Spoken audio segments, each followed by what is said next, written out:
My name is Admiral Thalia Vance, and for 30 years I served in the Starfleet Corps of Engineers. I have walked the keels of ships before their nacelles were attached, and I have stood on the bridges of legends. People often believe a starship's size is a function of power, a simple equation where more meters equals more might. This is a fundamental misunderstanding. A starship's dimensions are first and foremost a philosophy. Consider the dawn of our true giants, the late 24th century. The Federation was at a zenith of peace and cultural confidence. The Borg incursion was a fresh scar, but one that had healed into a lesson of preparedness, not paranoia. From this era sprang two sister philosophies in steel, both massive, yet arguing for different futures. First, the Galaxy-class. At 642 meters, she was unprecedented. But to see her only as big is to miss the point entirely. Her size was a vessel for an idea, that exploration was not a temporary military campaign, but a permanent societal condition. We did not just build labs and engines, we built schools, we installed holodecks and 10 forward lounges, we designed habitation decks for families. The Galaxy-class was a declaration that we were not merely visiting the future, we were establishing a beachhead of our civilization within it. Every extra meter of her sprawling saucer section was an argument that curiosity required comfort, that discovery was best served with community. She was Starfleet's most optimistic blueprint, a belief that the universe was not just to be scanned, but to be lived in. Then came her sister in philosophy, the Sovereign class. At 685 meters, she was the sober, elegant evolution of that ideal. The Galaxy's argument had been tested by the Dominion War, by the crystalline entity, by a galaxy that was beautiful but not always benign. The Sovereign's design absorbed those lessons. Her length was not for families, but for a longer warp core, for a primary hull seamlessly integrated with the engineering section, creating a stronger, faster, more defensible profile. Her size was an argument for resilient optimism. She said, "We will still explore, we will still seek peace, but we will do so from a position of unassailable strength."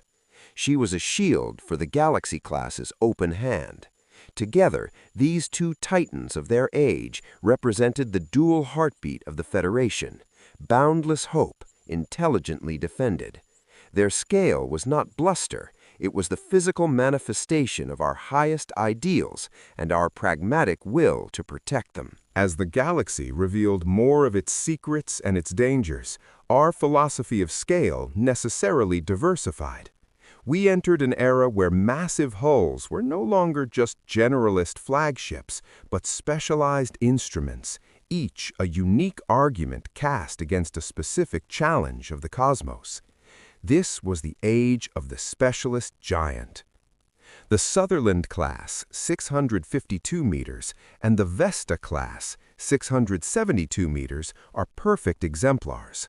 These were not ships of the line, but cathedrals of science. The Sutherland's additional length over the Galaxy was not for more torpedo bays, but for enhanced lateral sensor arrays and multispectral imaging suites. The Vesta, with her sleek, elongated secondary hull, was designed for unprecedented long-range independent missions. Her size was dictated by the need for sustainable ecocycles, vast astrometric labs, and the revolutionary quantum slipstream drive. Their argument was one of focused intellect. They stated that to unravel the universe's deepest mysteries, cosmic strings, quantum filaments, subspace ruptures, required not just clever minds, but colossal platforms to support them.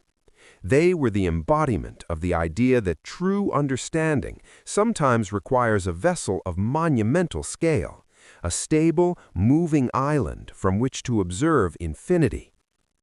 But specialization has a darker twin. Enter the Crossfield class, 750 meters. Her dimensions were born in an era of existential threat, the Klingon War. Formerly a science vessel, her heart was a secret, the mycelial spore drive. Her size was a shell game. Within that vast hull lay not just revolutionary propulsion, but the capacity for experimental weaponry, clandestine research bays, and a military-grade command and control structure. The Crossfield scale argued that knowledge itself could be the ultimate weapon, and that the vessel containing it must be large enough to control, conceal, and deploy that power. She was a paradox, a behemoth built for black ops agility, her size a direct result of the immense, unstable power she was built to harness and hide. She represented a turn inward, where scales served secrecy as much as discovery.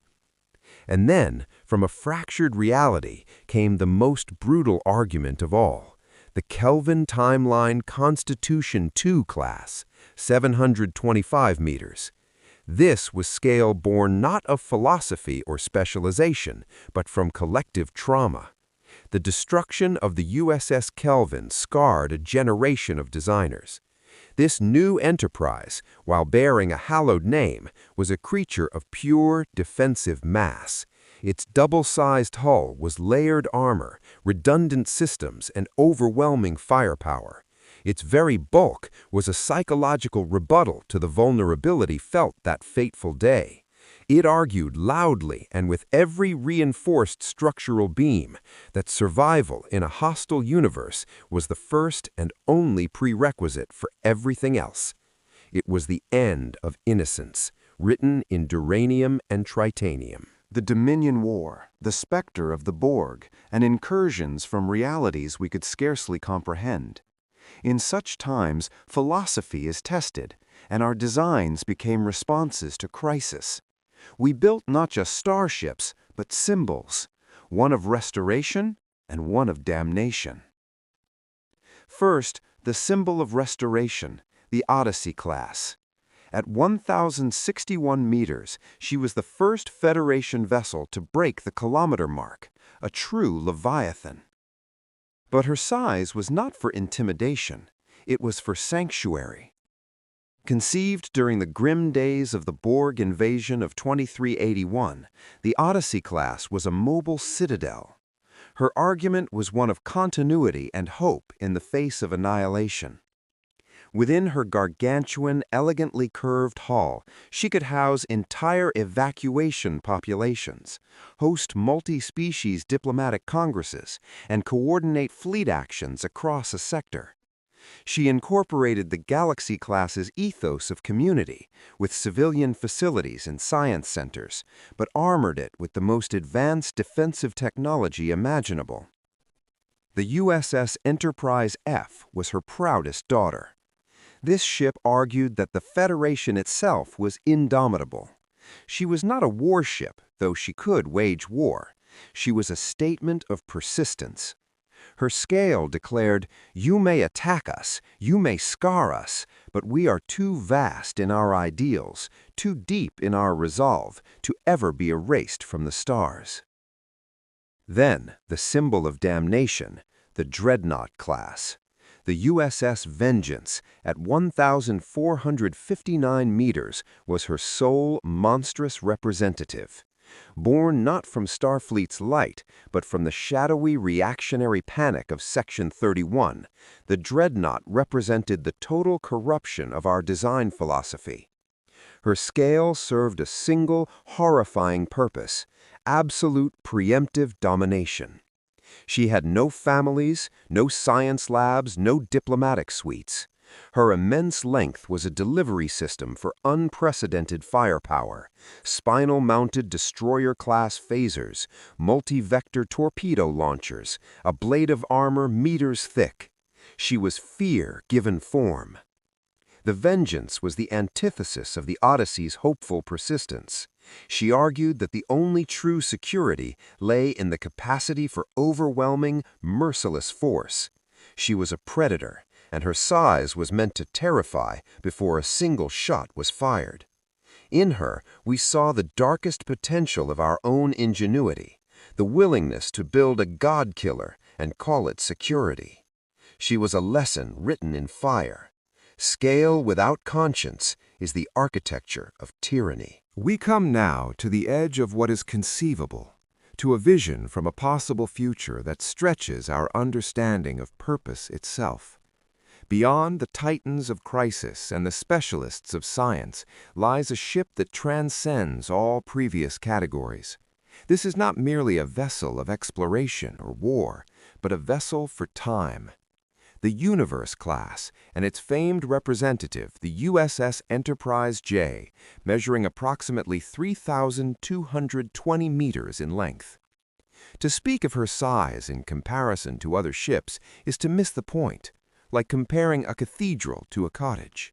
The Universe-class exists in a postulated 26th century timeline, an era where the Federation's challenges are no longer merely spatial, but temporal and transdimensional. Her design is not a response to a known threat, but a preparation for existential conversations with beings and forces that operate on a cosmic scale. Her gargantuan, gracefully arcing hull, with its multiple embedded nacelles and vast interior spaces, suggests a function far beyond anything we know. Her scale is an argument with eternity itself.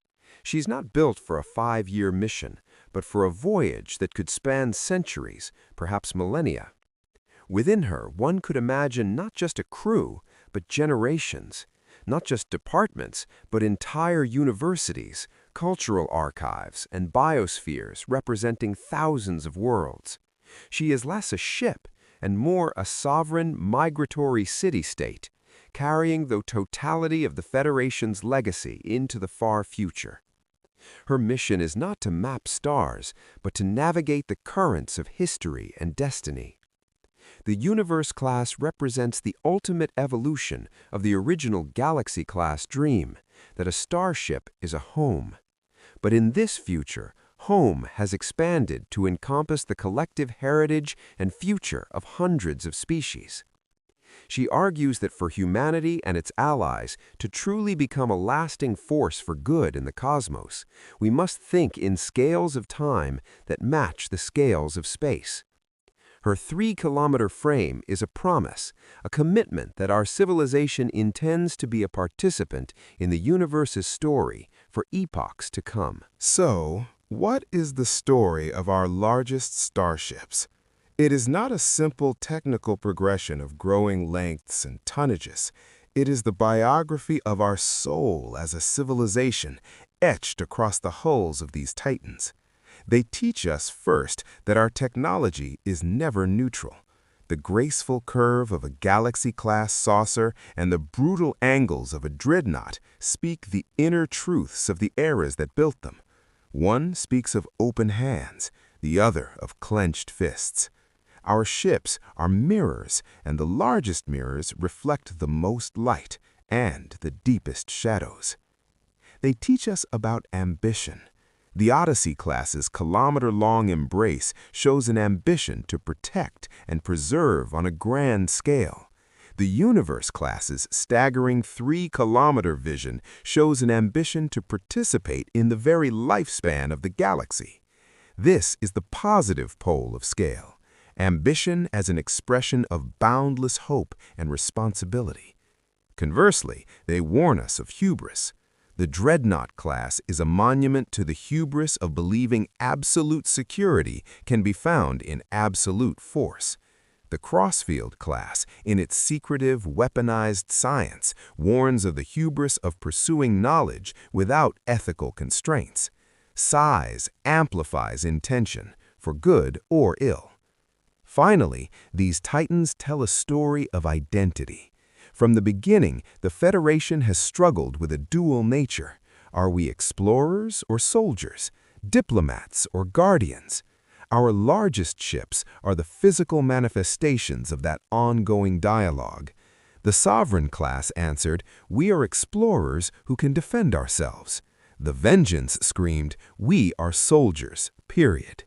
The Universe class suggests a future where such distinctions may dissolve into a broader, more profound purpose we are only beginning to grasp.